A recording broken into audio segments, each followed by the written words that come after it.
Para komika ramai-ramai bersuara soal vonis hakim untuk Tom Lembong. Tom Lembong divonis 4,5 tahun penjara padahal nggak ada keuntungan pribadi. Jadi vonis dasarnya apa? Masa atas dasar oposisi? Sungguh kekocakan yang sangat menyakitkan. Katanya Tom Lembong memperkaya orang lain atau korporasi. Kalau emang begini harusnya banyak rakyat ketangkep dong. Kan memperkaya pejabat melalui bayar pajak. Aduh, ini kayaknya ya Tom Lembong tuh satu di antara banyak orang yang dihukum bukan karena kejahatan, tapi karena nggak tahu nomor rekening hakim. Aduh, gimana sih ini undang-undang? Udah terbukti nggak ada aliran dana masuk ke kantong pribadi. Masa? Atau jangan-jangan yang penting bukan buktinya kali ya, tapi bungkusan amplopnya. Ngasih kebijakan di penjara. Hakimnya mau bilang nih, nggak usah jadi pejabat, berat. Biar AI aja. Terus gimana tuh yang ngizinin tambang, kebijakan tambang, rusak alam tuh? Masa mereka mah ada setoran ya?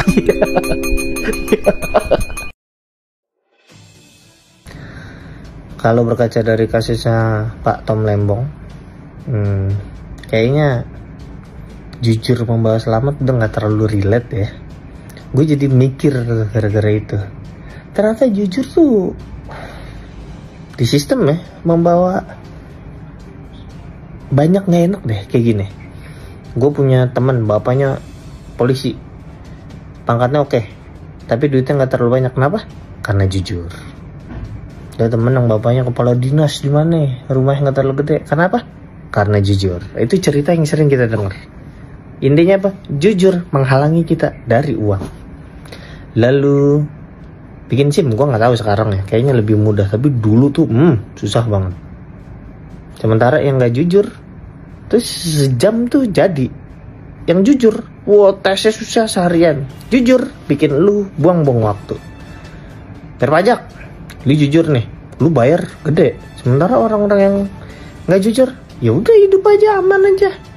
Jujur, bikin lu keluar uang lebih banyak.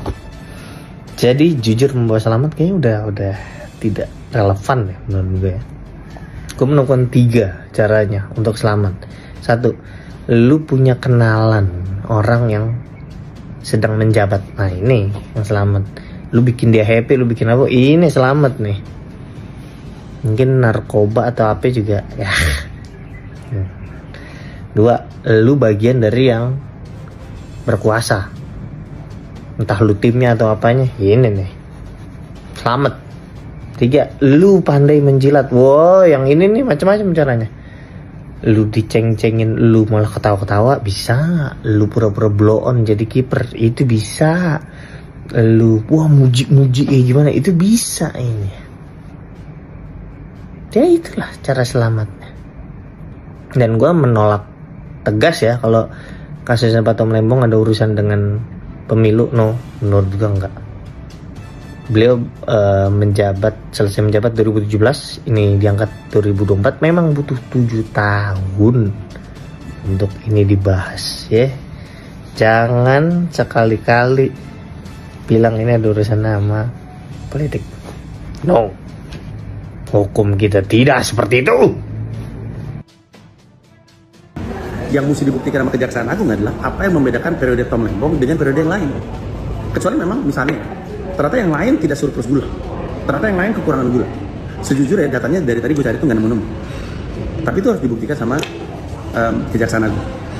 Yang paling menarik adalah wawancara yang dilakukan terhadap Pak Harli oleh kayaknya nama hostnya Nana ya.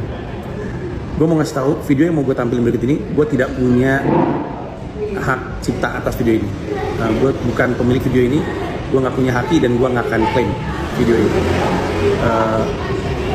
Yang gue pengen lu perhatiin adalah jawaban dari Pak Harli ketika ditanya sama hostnya, kok yang lain tidak ditangkap?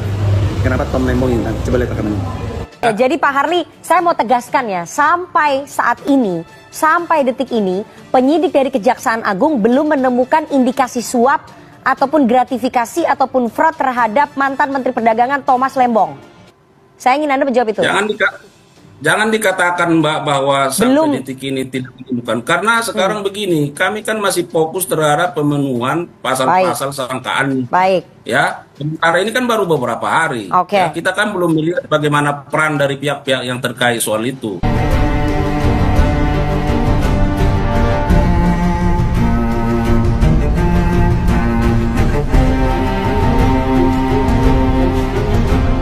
Nah, dari video tersebut, Pak Harli mengatakan bahwa saya kan mengusut Tom Lembong karena ada laporan masyarakat.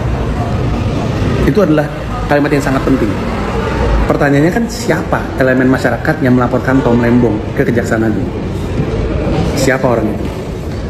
Orang itu mungkin adalah kunci untuk mengetahui kenapa Tom Lembong pada akhirnya ditangkap. Kalau ternyata kita bisa menjahit koneksi si pelapor tersebut kepada sumbernya, kita jadi lebih kuat dugaannya. Kayak misalkan, oh berarti mengkriminalisasi. Ternyata yang ngelaporin adalah misalnya ormas yang secara histori. Nah, kita bisa cari tahu sendiri. Sekali lagi, riset gue sih nggak ketemu ya. Gue nggak punya tim risetnya, kan semua belum resmi. Dan pada saat yang bersamaan, berarti yang lain punya peluang untuk mencari tahu. Gue bukan yang menyuruh ya. Tapi idealnya, ada elemen masyarakat yang ngelaporin orang-orang lain. Coba aja Zulkifli Hasan. 5,06 juta ton gula diimpor tahun 2023. Coba aja, atau Muhammad Lutfi nih 6,01, tertinggi dalam 10 tahun, tapi tidak diproses hukum sama sekali.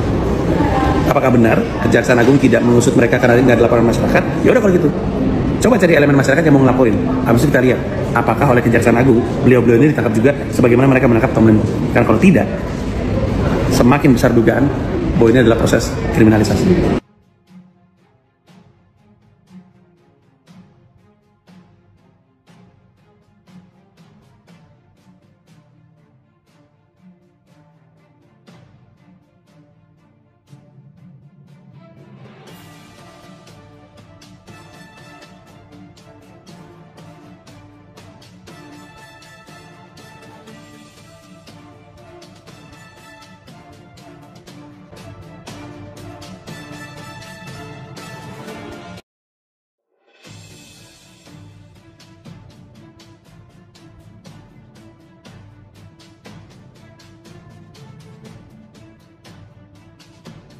Kalau masih ada yang main-main, sekali lagi, yang gigit saya sendiri.